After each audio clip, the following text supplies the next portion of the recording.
دغه یو څو بدعت دی هغه نه بزان ساتي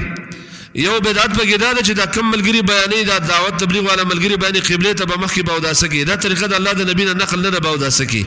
دیو د دې اهتمام کول چې خامخا سره به قبله ته په شار اندام کې مخه کوي دا اهتمام د الله د نبی نه نقل نه دی لهدا موږ باندې دا واجب هم نه دی دویم بدعت پکې دا ده چې هر اندام د پاره ځان له دعا وي دا د په ابتدا کې موږ مخکې جمعه کې ویل بسم الله دغه دعا راغله بس ابتدا کې دغه دعا ده د پوز د پاره ځان له دعا لوستل لاسونو انزل لپاره ځان له دعا لوستل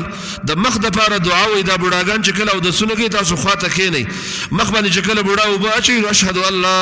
اله الا الله وحده دا ټول سپینګری وي حالانکه د الله د نبی نه دا د په منځ کې دعا نه ده نقل په ابتدا کې بسم الله نقل او انتها کې د دعاګانې ويم د درې دعاګانې چې کله او د سم ختماو نو دا طریقه خلاف سنت ده بعضی سنت بدعات دي چې سره دا د په منځ کې اذکار وي او په منځ کې دعاګانې وي دا طریقه د الله د نبی نه ده نو په ابتدا کې بسم الله الرحمن الرحیم وسنشتا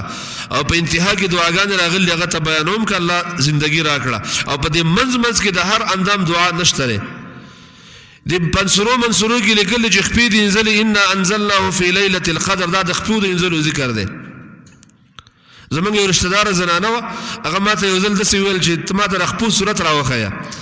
د ما د خپو به څه صورت وي قدر پکې راځي دا د خپو صورت دی نو ښځو کې دا مشوره کړې وه د خلکو چې خپې چې کله یینځي نو انا انزلناه فی لیلة القدر دې ته ښځو په اصطلاح کې د خپو صورت ښځو وایو چې دا د خپو صورت دی دا مټې چې یینځي دپاره په عربۍ کې یو دعا لیکلی شوې ده چې الله رب العالمین ما له عملنامه په ښي لاس باندې راکړه دا د پښتو ترجمه ده زموږ اوس کتاب کې پرته ده یو عالم دا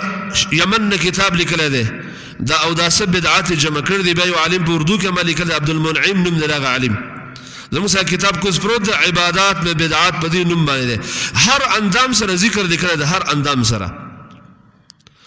حالانکه دا د الله د نبی طریقه نه و هر اندام سره ذکر کول په اوداسه کې دا د الله د نبی طریقه نه ده اول کې چار اندام کې بسم الله ترجمه کې تماویل دي او په منځ کې چې اندامونه دي کې بس کار نه وي بل بدعت پکې دا غړغړی کول چې دا غړغړو وانه زما سره ډیر رابطه کوي دا نوجوانان چې کوم دي په جمع کې غړغړو والا دي ډیر ملګری جمع کې زوکام وبادونه دا ود نو دي غړغړو د وجنه دیو نه په غسل کې غړغړا شته نه په یو داسه کې غړغړا شته د جنابت د لپاره کوم غړغړی چې خلکو ویلي چې درې غړغړی بکې د جنابت د غسل لپاره سوچ سیروزي لګي دا غړغړی منغړی وتورخي حالانکه دا د الله د نبی نه چرته په داسه کې غړغړا نه نقل او نه په غسل کې غړغړا نقل ده دیو دې غړغړو من بزان ساتي ځکه دا پیغمبر طریقه نه ځان له به خپل مری نه خرابوي او دې پوز ته وبا چولو د سخت مبالغین او بزان ساتي چې خامخ دې پوز ترخشي او خامخ ستاره سترګو دې وښ کی وځي دې طریقه هم د قران او حدیث کې جرد دومره ضروری خبر هم نه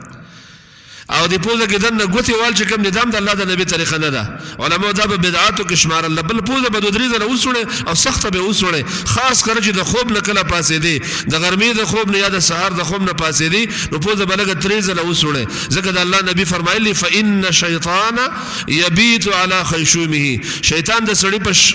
پوزه کې به بر سر کې شپه تیری د الله پیغمبر ویلی او دا حقیقتا د شیطان بریزه کې شپه تیریږي دي کې د تعویل ضرورت نشته